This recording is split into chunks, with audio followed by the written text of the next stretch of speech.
Let's go, peoples. Well, today's just another guerrilla gardening adventure. It's been a while since I did an update. I've just been watching the world crumble before our eyes. Just made me realize how much more it is necessary to prepare for a societal collapse. And if you don't think society is collapsing, I don't know what to tell you. I mean, the stores, even before the riots, they were pretty much depleted of a lot of the meats and veggies. But today was a little bit of a rainy day, so I had to take out this rain jacket. And a day like today, a rainy day, is the perfect day for guerrilla gardening. Why? Because if you have scorching heat, then you have a situation where the plants that you're putting out there, they're going to dry up and they're going to have a hard time. And that means that you might want to do some of your guerrilla gardening at night if you're in particularly a hot type of day. Now, today what I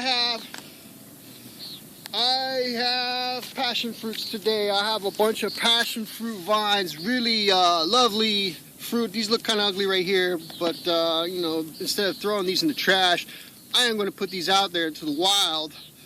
And these make a nice, wonderful fruit.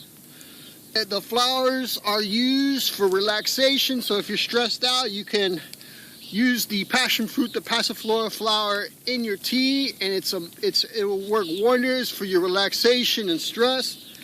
And the juice, it's one heck of a juice. I've made a video about passion fruits before, so I'm going to put them out there. It's very important that you're putting food out there as well. Even if you're in the city or out on the outskirts of the city or suburbs, there's always places you wouldn't believe. I go through little apartment complexes and you might find like a little patch right there where people have been growing a bunch of papayas. I've seen them. So you'd be surprised what you can hide even in a public area and have food. For example, nasturtium, it's a pretty flower, but you can also use this in salads and soups. Well, I'm by an abandoned farm field. It's been taken over by the city, and you know, with the current situation where there's no tax income from these businesses, they're all closing down, the city will not have enough money to get this park off the ground. So it's basically just going to sit there idle, nothing happening to it until who knows when. But I don't expect anytime soon that anything's going to happen with this land. I'm going to go out there and I'm going to put out a bunch of different fruit trees. People will discover these fruits, and I don't care. This isn't just for me. This is for the people around here in this community. If they're thirsty, if they're hungry, I'd feel good that nutrition is getting out there to the people who need it. And I've even done this in places around the park, around the lake, around my house. I put mango trees. I've put passion fruits out there, but sometimes they get cut down. But I discovered if you're going to be putting trees in an area where there's a lot of people, a lot of public, you pretty much want to get big trees. Because if you get little stuff, the associations, they'll cut them down. But if they see a tree about 3 feet, 4 feet, they'll usually leave it alone. And especially if you put mulch around a fruit tree, you dress it up, you make it look really nice, usually people will respect that. I put mangoes out there. I've put bunya nut, these beautiful pods that get about this big, full of nuts. I mean, the dinosaurs would eat them. Unfortunately, it takes about 17 years to get those nuts. But hey, if I'm not around, at least, you know, future generations hopefully will be able to appreciate it. So here we go. I'm going to go out here in this southern jungle I'm going to put some of these fruits out there. I found some banana trees out there, so I brought my shovel with me. And I am going to, do a little work today. If you can get a lot done just with a few tools. One of the tools I'm going to show you.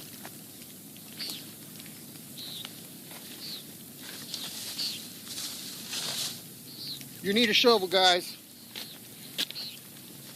If you're a gardener, guerrilla gardener, you want a shovel. You want something small, conspicuous that you can take with you on the go. And if you get in a tough situation, if you get a rabid dog is chasing you, it's good to have this on you just in case. So this is very multi-purpose. It's small, it's handy, and you can see some of the work I did on my bike. This is an old bike, but I fixed it up. I put this metal basket here. It's very strong made, all steel.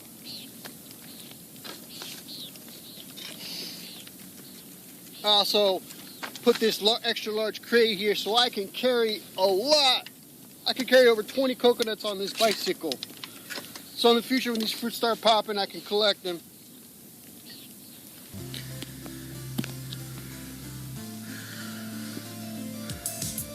Some butterfly, looks like he got a little wet, just trying to dry those wings off. Really interesting pattern. I haven't seen this type of butterfly. Like I've seen the type of same colors as far as it being like that. I don't know what you want to call it. Looks like a horseshoe. That's what it looks like. Orange horseshoe with white dots. Pretty pretty. Oh, Mr. Butterfly.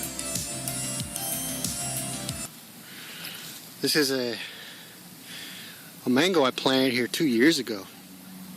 I've had people say, "Oh, guerrilla gardening is it's not really practical because, you gotta take care of it, And guess what?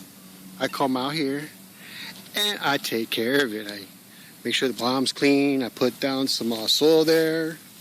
I even come out here with some fertilizer.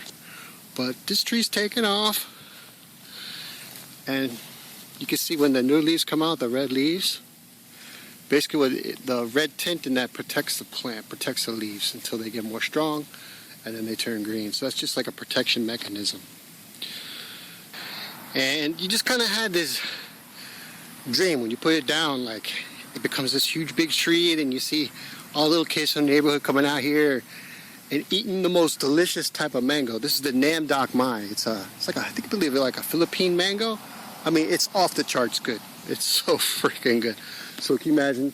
There will be in the future, hopefully, hundreds of people will come out to this tree to eat mangoes while they take their walk around the lake. It's taking off. Hopefully in a couple of years we'll get some Nam Doc Mai mangoes off of it. One of my favorite trees, the Jaba da Caba, Brazilian native tree. It's like little gummy bears just stuck on the branch of a tree. Really nice looking tree. I got some of these seeds from this tree already, and I'm growing some of the babies. But kids love this. It's like candy on a tree.